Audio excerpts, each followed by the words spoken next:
The Miraculous Journey of Edward Tulane.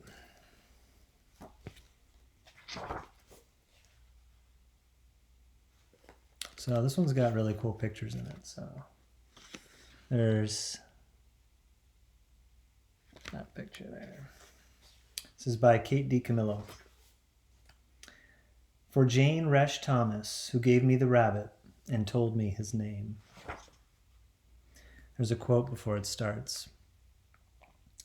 The heart breaks and lives by breaking. It is necessary to go through the dark and deeper dark and not to turn.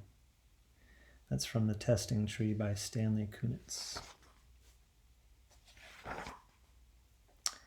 Chapter 1.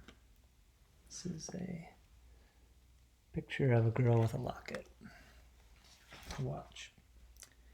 Once, in a house on Egypt Street, there lived a rabbit who was made almost entirely of china. He had china arms and china legs, china paws and a china head, and a china torso and a china nose. His arms and legs were jointed and joined by wires so that his china elbow and china knees could be bent, giving him much freedom of movement. His ears were made of real rabbit fur, and beneath the fur there were strong bendable wires which allowed the ears to be arranged into poses that reflected the rabbit's mood.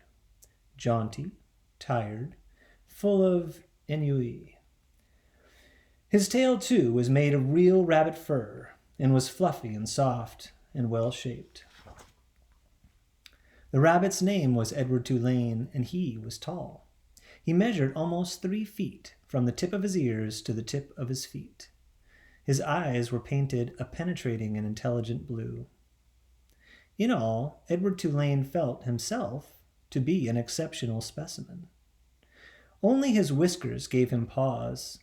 They were long and elegant, as they should be, but they were of uncertain origin. Edward felt quite strongly that they were not the whiskers of a rabbit. Whom the whiskers had belonged to initially, what unsavory animal, was a question that Edward could not bear to consider for too long, and so he did not. He preferred as a rule not to think about unpleasant thoughts. Edward's mistress was a 10-year-old, dark-haired girl named Abilene Tulane, who thought almost as highly of Edward as Edward thought of himself. Each morning after she dressed herself for school, Abilene dressed Edward. The china rabbit was in possession of an extraordinary wardrobe composed of handmade silk suits, custom shoes fashioned from the finest leather and designed specifically for his rabbit feet, and a wide array of hats equipped with holes so that they could easily fit over Edward's large and expressive ears. Each pair of well-cut pants had a small pocket for Edward's gold pocket watch. Abilene wound this watch for him each morning. Now, Edward, she said to him after she was done winding the watch, when the big hand is on the 12 and the little hand is on the 3, I will come home to you.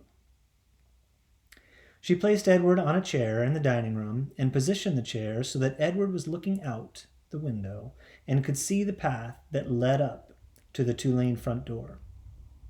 Abilene balanced the watch on his left leg. She kissed the tips of his ears, and then she left, and Edward spent the day staring out at Egypt Street, listening to the tick of his watch and waiting. Of all the seasons of the year, the rabbit most preferred winter, for the sun set early then and the dining room windows became dark, and Edward could see his own reflection in the glass. And what a reflection it was! What an elegant figure he cut! Edward never ceased to be amazed by his own fineness.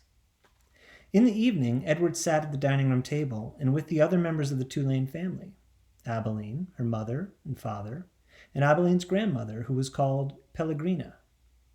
True, Edward's ears barely cleared the tabletop, and true also, he spent the duration of the meal staring straight ahead at nothing but the bright and blinding white of the tablecloth. But he was there, a rabbit at the table. Abilene's parents found it charming that Abilene considered Edward real, and that she sometimes requested that a phrase or story be repeated because Edward had not heard it. "Papa," Abilene would say, "I'm afraid that Edward didn't catch that last bit."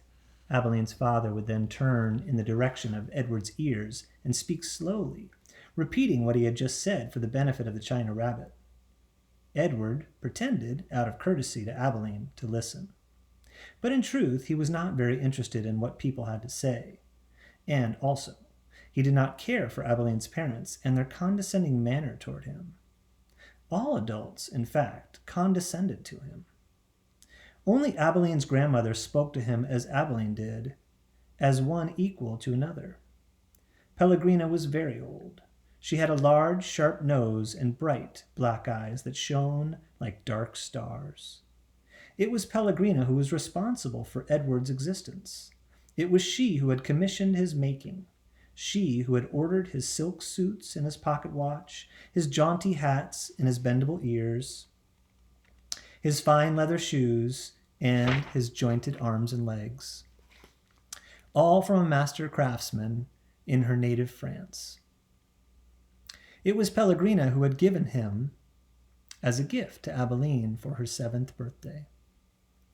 And it was Pellegrina who came each night to tuck Abilene into her bed and Edward into his. "Will you tell us a story, Pellegrina?" Abilene asked her grandmother each night. "Not tonight, lady," said Pellegrina. "When?" asked Abilene. "What night?"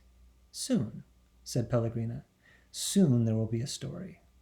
And then she turned off the light, and Edward and Abilene lay in the dark of the bedroom. "I love you, Edward," Abilene said each night after Pellegrina had left.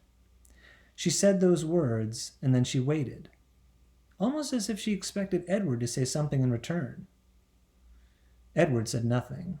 He said nothing because, of course, he could not speak. He lay in his small bed next to Abilene's large one. He stared up at the ceiling and listened to the sound of her breathing, entering and leaving her body, knowing that soon she would be asleep. Because Edward's eyes were painted on and he could not close them, he was always awake. Sometimes, if Abilene put him into his bed on his side instead of on his back, he could see through the cracks in the curtains and out into the dark night. On clear nights, the stars shone, and their pinprick light comforted Edward in a way that he could not quite understand.